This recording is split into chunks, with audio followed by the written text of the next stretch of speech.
This is Felix Wynn with Group 4, and I will be giving our first update video for 1061.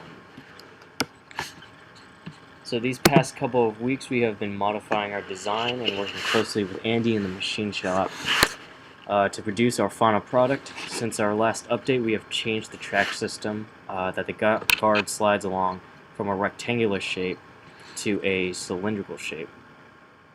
This allows us to simply use a 304 stainless steel tubing as a track system, and this tubing will of course contain the spring inside that interacts with the slider piece. This Wednesday we will be machining a groove into the top of the broach handle and silver soldering this tubing on top of it. So this is the slider piece that will attach the guard and slide along the tubing. It has been modified only slightly from last time. The two side protrusions that will interface with the guard have been moved more centrally. We feel this will give it more stability and reduce the risk of breaking. We are having this piece machined by an outside party that Andy knows very well, so we will be confirming with him about the status of this work order, and we'll continue to wait for it to be made. They'll be using a process called wire EDM. It stands for electric discharge machining, where they basically take a metal wire and create an electric discharge between the wire and the workpiece, and this discharge produces very visible sparks, and it produces a lot of heat that allows the wire to essentially cut through the workpiece, and that's essentially how our slider is going to be made. This here is the guard that will actually cover the serrated broach head. We've modified it only slightly by changing a couple of the dimensions on it. Andy recommended us that we use SLS nylon as the material. It should be rigid enough that it can withstand a reasonable amount of force, and should be at least somewhat flexible so that we can attach it onto the slider. SLS nylon can be 3D printed, and again, Andy knows an outside company or group who have the capabilities of 3D printing this material. We'll be making sure that this order gets through and following up on the status of its progress this week.